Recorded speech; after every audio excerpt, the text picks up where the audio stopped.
There's something about charity events that always makes me feel like I'm watching a play I don't belong in.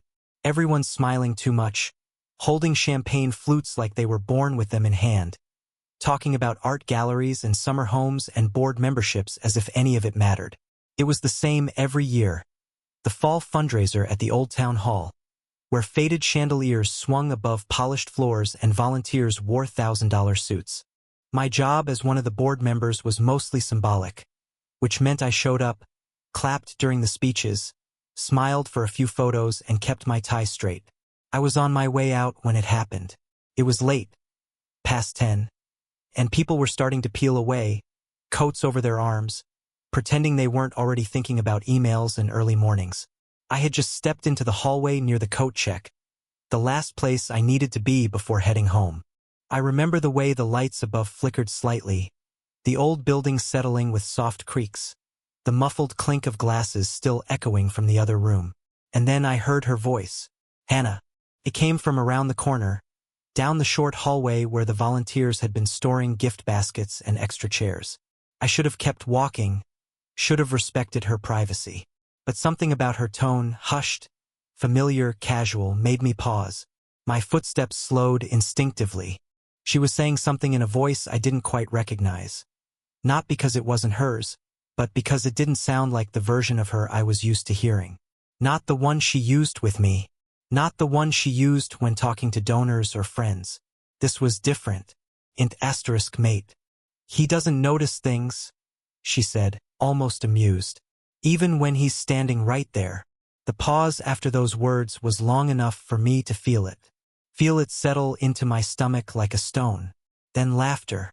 A small, easy kind of laugh. Not forced. Not nervous.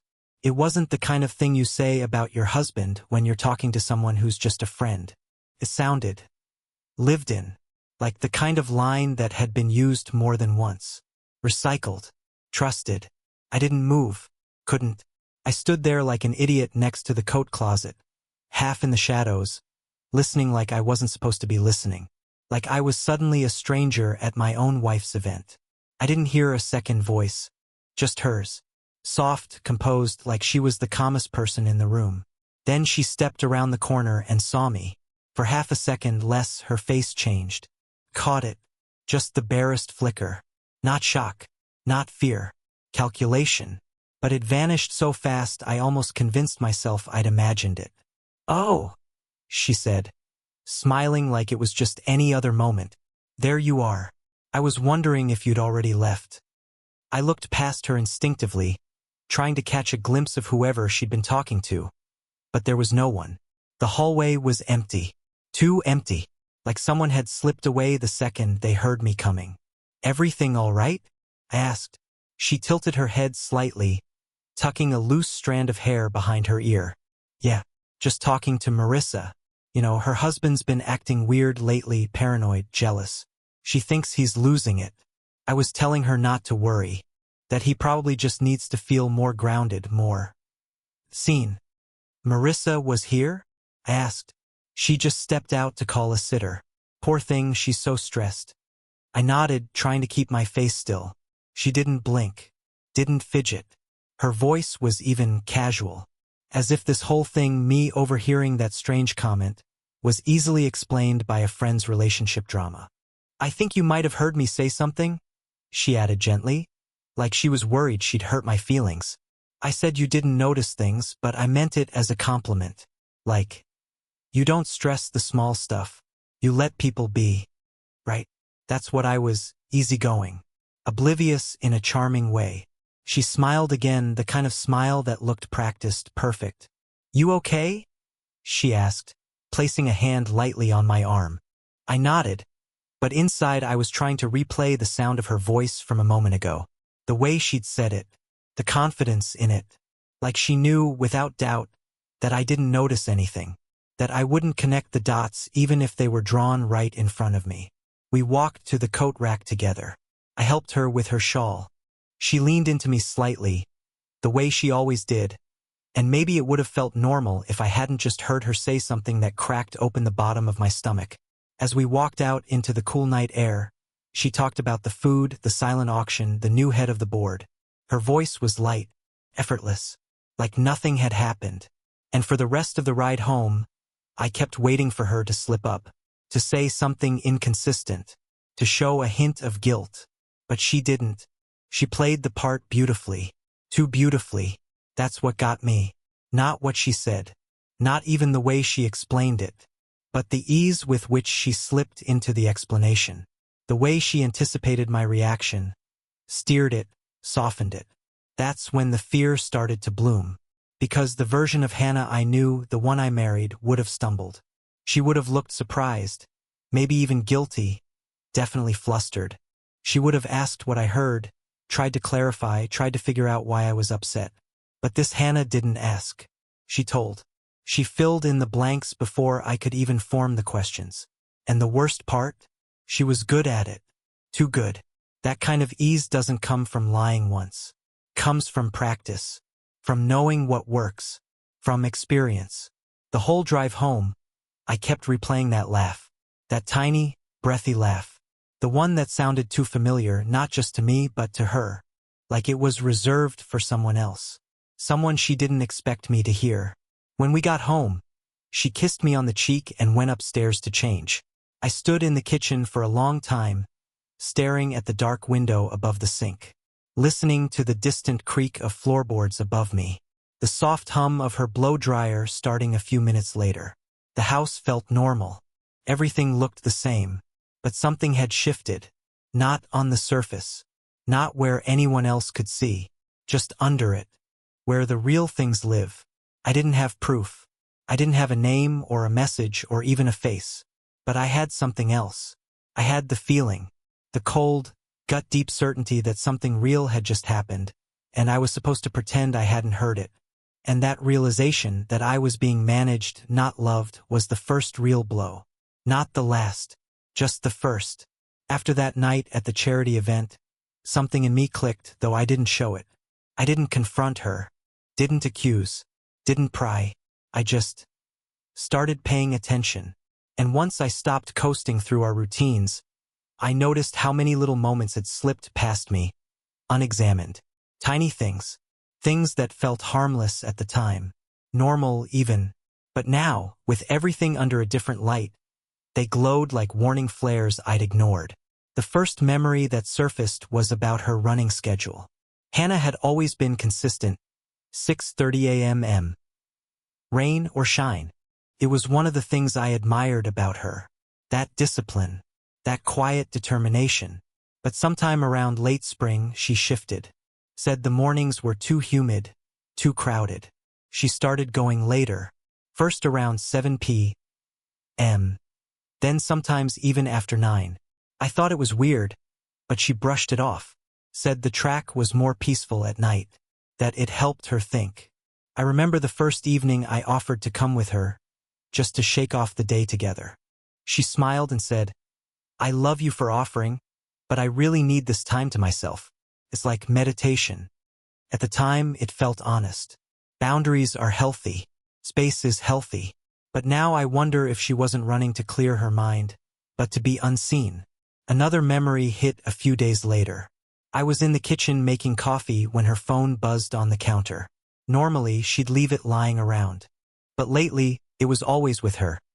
Zipped in her hoodie pocket, tucked into her leggings, never more than an arm's reach away. That day, though, she was upstairs and had left it behind. I glanced at it. Just a notification preview. A name I didn't recognize. No message content. My hand hovered over it for a second, then pulled away.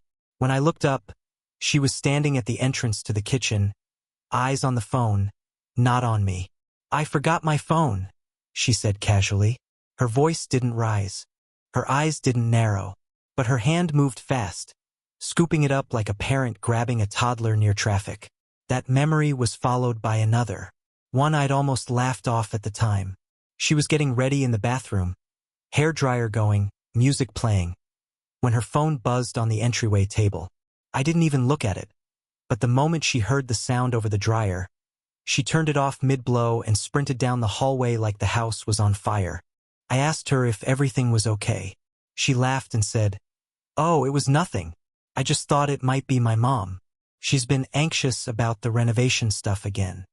She went right back to drying her hair like nothing happened. I believed her.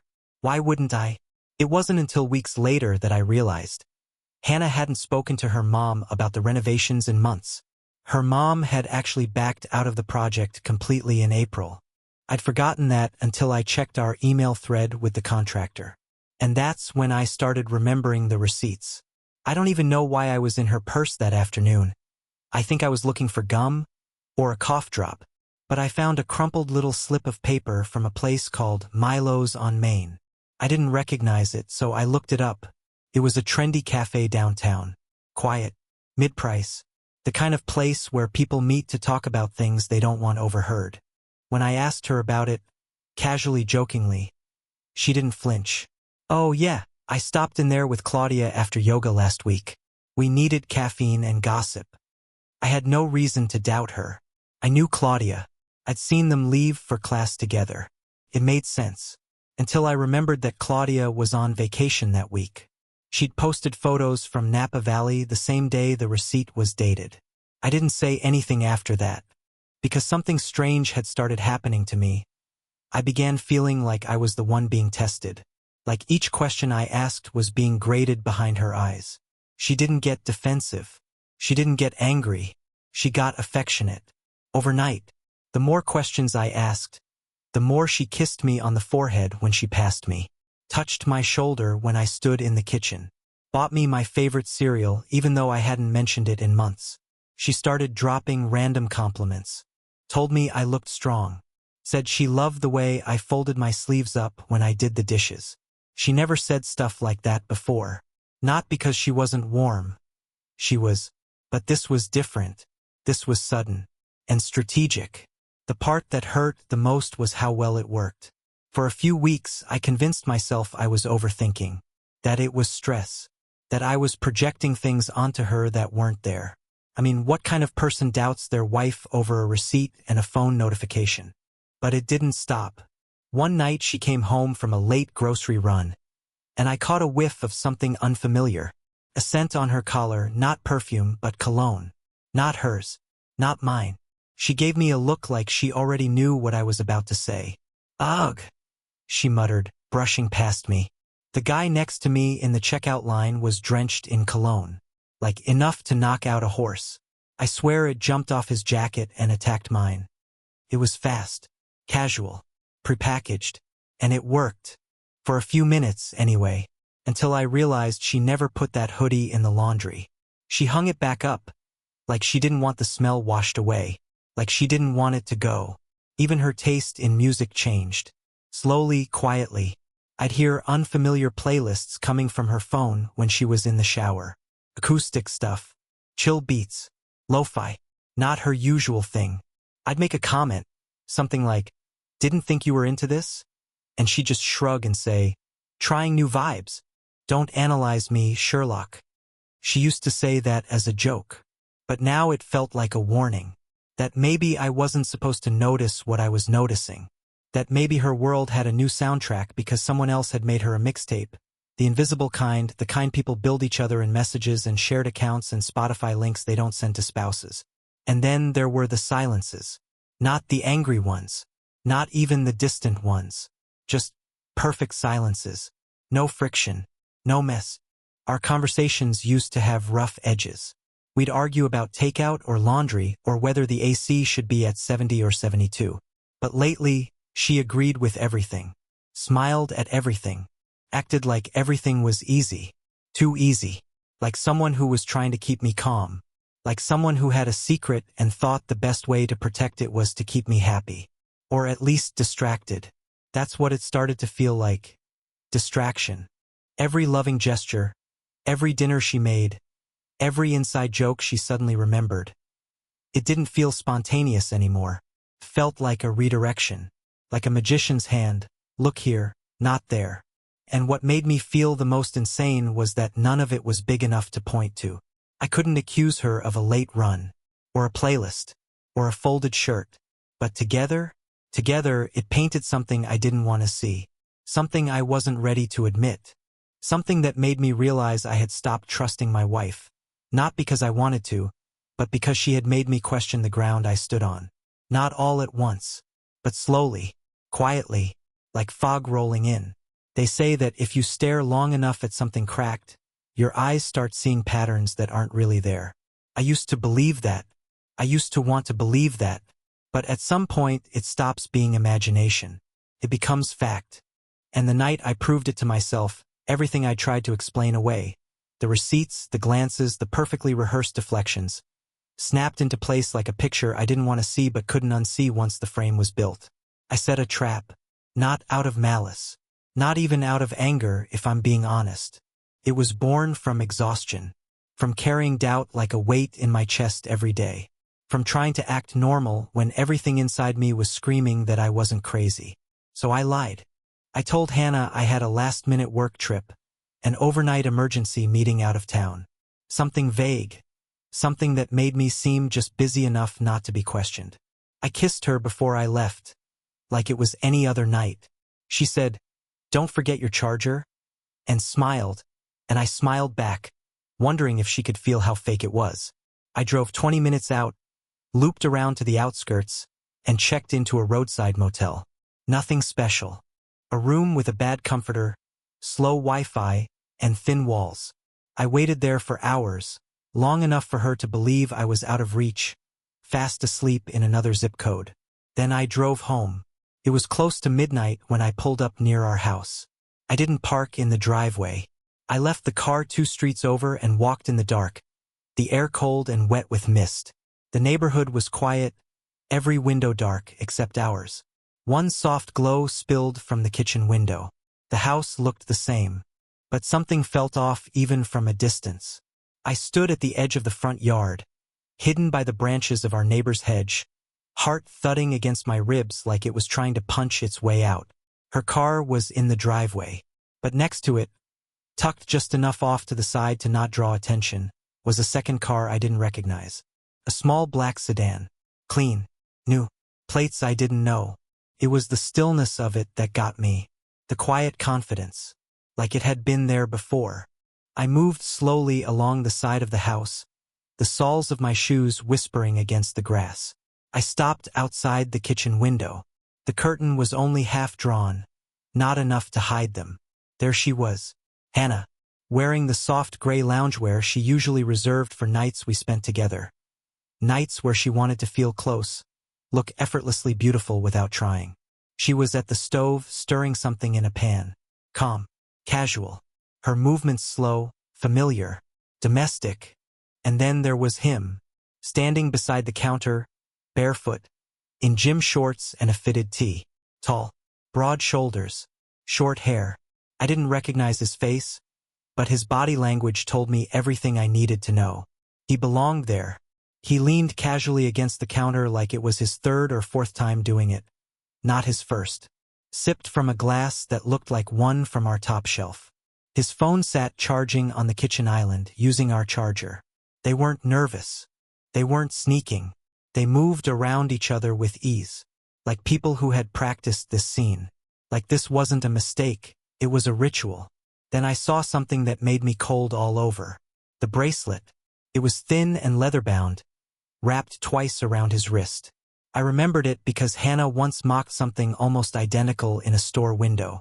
"Looks like a high school kid trying too hard," she'd said, half laughing. But now, she was smiling as she tugged playfully at it on his arm. Like it was a shared joke.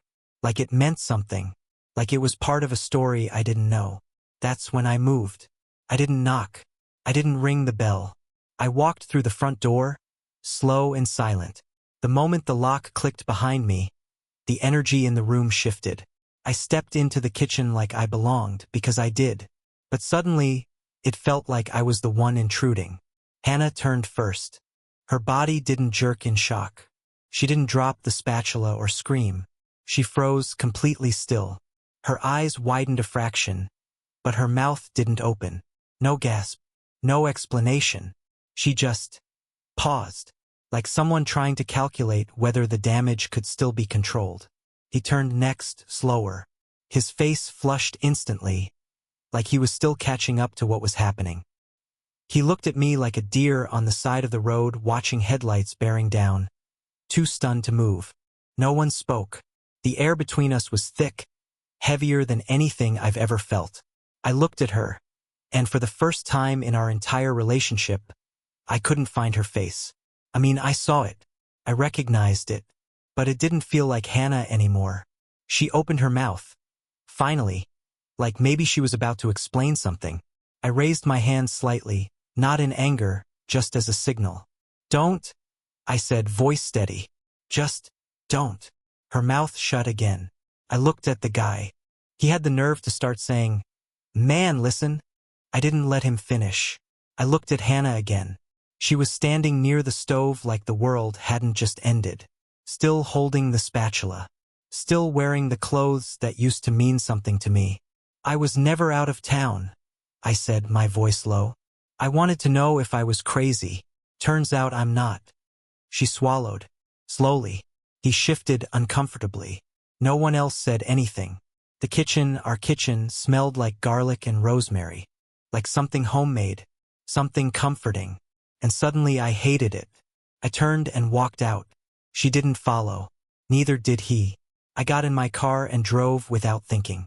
No destination. No music. Just the hollow sound of my breath and the throb in my temples. What shocked me most was the lack of drama. There was no yelling. No tearful confession. No gasping apology. Just acceptance. She looked at me like she knew this was inevitable. Like she'd already made peace with the consequences long before I caught up. And that was the part one couldn't stop thinking about. Not that she betrayed me, but that it wasn't even new. This wasn't a one-time thing. This wasn't a sudden mistake. This was routine. Their routine. The way they moved, the ease, the familiarity, this was not night one. I didn't cry. Not yet. The tears would come later. In the shower, maybe. Or at red lights. Or at 3 a.m. When the room felt too quiet. But in that moment, I felt something colder than sadness. I felt certainty. And once you know something like that, once you see it with your own eyes, there's no going back. You stop asking questions. You stop wondering what's real, because you've seen the answer, and it's standing in your kitchen, wearing your wife's smile. There's a kind of silence that doesn't fill a room, it empties it. After that night, everything in our house stayed where it was. The furniture, the framed photos, the half-used shampoo bottles. None of it moved, except us. Hannah and I didn't separate right away. We didn't have some dramatic blowout or a teary suitcase scene.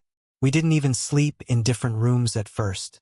That might sound strange, but the strangest thing is how easy it was to slip into cohabitation after betrayal. Not out of forgiveness, not even denial, but inertia. I stayed. She stayed. And the house changed. Not on the outside. Not even visibly, if someone were to walk through and scan the living room or glance at our fridge magnets. But the feeling, the air was different. Heavier. We still shared the same bed. Technically. But I started sleeping close to the edge. Not because she asked me to. Not because I was making some statement. It just happened. One night I turned away and stayed that way. And then I never turned back. She never reached for me. Not once. We became polite. Politeness is dangerous. Pretends to be peace, but it's just avoidance in a clean shirt. She'd ask if I needed anything from the store. I'd say, "Thanks, I'm good." I'd let her know the plumber was coming Tuesday. She'd say, "Okay, I'll be home." That was our language now. No fights, no tears, no confrontation. Just two people occupying the same square footage, careful not to touch. The kitchen became neutral ground. We both still cooked, but never at the same time. If she was making something, I'd stay upstairs. If I was making coffee, she'd wait until I was finished before coming down. Our timing became orchestrated without discussion, like two strangers sharing an Airbnb. I noticed she stopped playing music. Hannah had always kept something on, playlists, podcasts, even ambient noise when she worked from home. But after that night, she moved through the house in near silence. No background noise, no humming, just the soft sound of her slippers against the hardwood and the low clink of plates being set down too carefully. She never apologized. I didn't expect her to, not really, but part of me thought there would be a moment. conversation, some reckoning. It never came. Instead, she behaved like we'd reached a silent agreement. Like the fact that I hadn't left meant we were choosing to move forward, even if we weren't actually moving at all. I think she thought silence was progress. But it wasn't. It was paralysis. Our routines stayed eerily intact. We still took the trash out on Thursdays. Still got Amazon packages delivered to the same porch. Still got the same texts from neighbors and friends who hadn't heard a word about what had happened. We kept up the appearance. Not out of loyalty, out of fear. We were afraid of the fallout. Of what happened when you stopped pretending. The bed became a metaphor. 2 people, 2 pillows, 1 shared mattress, but no warmth, no tension, no anything. Just a wide, cold space between bodies that used to curl into each other without thinking. I stopped asking where she was going. Not because I didn't care, but because I couldn't bear the answer. Or worse, the lie she'd used to wrap the answer in a softer box. She kept doing her late runs, her solo grocery trips, her random nights out that didn't come with explanations anymore. And I didn't follow. I didn't check her phone. I didn't stake out the kitchen window. Not because I trusted her. Because I didn't have to investigate what I already knew. Once you've seen it, you can't unsee it. You just decide how long you want to live next to it. She began moving differently, like someone trying not to break glass underfoot. Every gesture was calculated. Folding a towel, opening a drawer, setting her keys down gently like the sound alone might shatter something. I could feel her gauging me in the corner of her eye, seeing if I was okay, or furious, or about to lose it. But I wasn't anything. That's what scared me the most. I wasn't angry. I wasn't heartbroken. I wasn't vengeful. I was numb. That numbness grew, day by day. I stopped checking my phone at night. Stopped wondering what she was thinking. Stopped hoping she might say something, anything, to make sense of the mess we were in. Instead, I moved through the house like a ghost. Sometimes I'd find her staring into the fridge for minutes at a time, holding the same carton of milk, like she was trying to remember why she opened the door in the first place. Other times she'd be sitting on the couch, phone in hand, screen off, just staring at the reflection. She didn't cry. I didn't ask her why. We weren't a couple anymore. We were evidence. The house reflected that. All the shared clutter, the little signs of a life built together, started to feel like props. The throw blanket she always curled up under? Folded. Untouched. The coffee table books we used to flip through on slow mornings? Dusty. Unread. The laundry basket we used to joke about never emptying? Always empty now. Even the chaos didn't feel like ours anymore. Just residue. Once, I came home to find a sock on the hallway floor. Mine. Old. Mismatched. For a brief second, I felt something, the ghost of normalcy. But even that felt staged, like a memory trying to disguise itself as real life. One night, I caught my reflection in the bathroom mirror and barely recognized myself. Not because I looked different, but because there was no expression, no spark, just a blank face, brushing teeth next to another blank face. Each of us pretending we weren't drowning in the same quiet. The strange how betrayal doesn't always scream. Sometimes it whispers. Sometimes it just sits beside you on the couch and says nothing. Sometimes it climbs into bed with you and turns the other way. And sometimes it cooks dinner in your kitchen like nothing ever happened. That was our life now. A shared script no one believed anymore. And the worst part? We were both still reading our lines. Started small. Hannah began doing things for me. Things she hadn't done in a long time. At first, I didn't even register it as anything unusual. It was just breakfast waiting on the table one morning. Then it was my laundry, folded in the way I liked, socks paired perfectly. Even the shirts I usually left crumpled in the dryer smoothed out and hung. It should have felt kind, caring, like an olive branch. But instead, it felt calculated. Because none of it came with a conversation. Not even a sentence. No late-night knock on the bedroom door, no apology, no tearful explanation. She never said the words. Not even once. Not "I'm sorry." Not "I messed up." Not "please listen." Just clean towels on the bed. My favorite meals. Music from the playlist we used to play on slow Sundays. Like she was trying to play the part of wife, without addressing what happened to the woman who had broken that title in half. She never asked if I wanted those things. She just did them. One night, I came home to the smell of chili, my mom's old recipe, the one I hadn't mentioned in years. She had found the handwritten card, stained and creased, tucked in the back of a recipe box I hadn't touched since college. It was on the table beside a warm bowl, a folded napkin, a cold beer, and a quiet hey from across the kitchen. I ate it and said thank you, but inside, I felt like she was trying to erase something she hadn't even acknowledged existed. This was her new routine.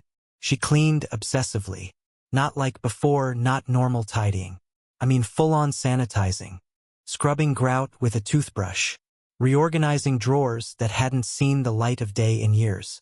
I found things I'd forgotten we owned. Old souvenirs, mismatched Christmas mugs, a college hoodie of mine she'd once called disgusting. They all found their way back into my orbit. And slowly, our house became a museum of past closeness.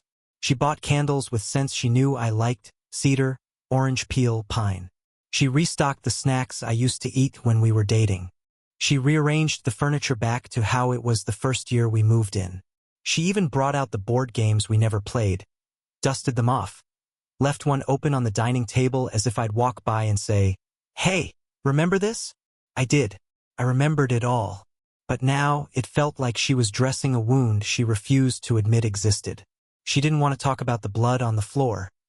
She just wanted to cover it with a new rug and light a vanilla candle. That was her version of healing. Action over honesty.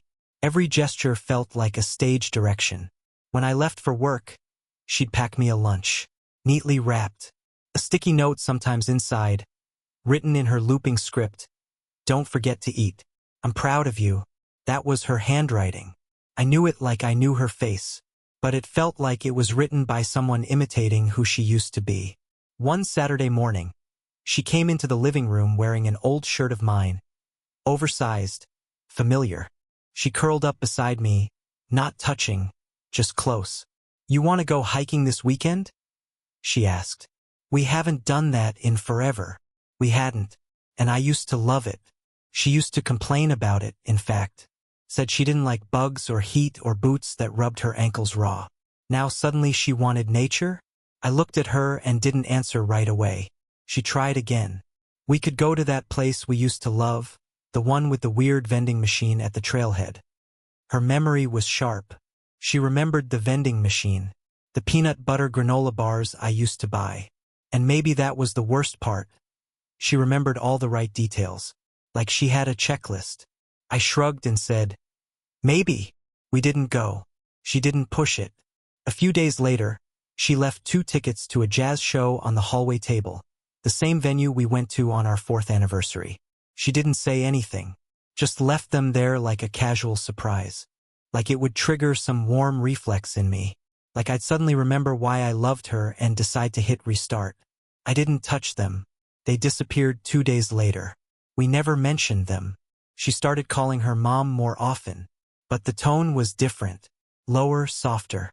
I heard her once, just barely, through the door of the guest room she used when she couldn't sleep. "I'm trying," she whispered.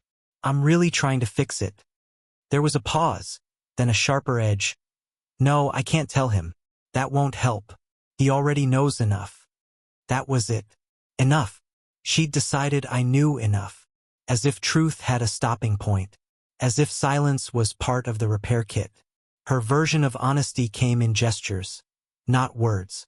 But the one thing she refused to do, the only thing that might have mattered, was acknowledge what she did. It became clear she wasn't going to admit anything unless she absolutely had to. She wasn't denying it anymore, not outright. But she wasn't owning it either. She just hoped, I think, that if she kept building new bridges, I'd forget the river of betrayal underneath. But every bridge she built was crooked. Every sweet gesture reminded me of the rot beneath it. One night I came home late. She was in the kitchen, cooking something elaborate: salmon, asparagus, lemon risotto. It smelled like effort. She was playing Miles Davis. She wore that blue dress, the one from our honeymoon dinner. the one she hadn't worn in years. I stood in the doorway and watched her for a moment. She turned, smiled. "You're home." Like it was a normal night. Like she hadn't once stood in this same kitchen cooking for someone else. I didn't say anything. I walked past her, went upstairs, closed the door behind me. She didn't follow. The next day, she didn't try again. I think she thought she was making progress. That the quiet between us was a sign of healing. That my lack of reaction meant the wall was coming down. But it wasn't. It was just that I didn't have the energy to care anymore. The more she tried to recreate the life we had, the more I realized she was chasing something that couldn't be recreated. It wasn't about effort. It was about trust. And she had buried that trust so deep under gestures and distractions that I couldn't even see it anymore. Her hands moved through the routines. Laundry, meals, weekend plans. But her mouth never once said what mattered. Not even close. She'd give me that look sometimes. The one where her eyes searched mine like they were looking for a sign of softness. A hint of warmth. Something she could build on. But I had nothing left to give her. Because she wasn't treating the wound. She was just decorating the bandage. At some point, I stopped reacting. Not out of spite. I just couldn't feel much anymore. Hannah's gestures kept coming. Surprise dinners, weekend plans, even talks of starting over. But I saw all of it as theater. The real her, the one who cheated, the one who hid it, never showed up to those scenes. We talked logistics, bills, groceries. Nothing more. The int asterisk Macy was gone. And in its place was this numb choreography. I didn't argue. I didn't accuse. I just retreated. And maybe that was worse.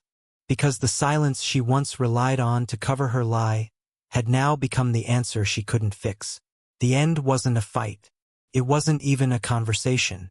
It was a dinner with friends where she tried too hard to act like the perfect wife. Jokes, smiles, gentle touches. I looked around and realized I no longer belonged in that story. I left mid-meal. No explanation. No scene. Later, she told someone I'd been distant for a while. That was it. The end came not with a bang but with indifference. And she let it.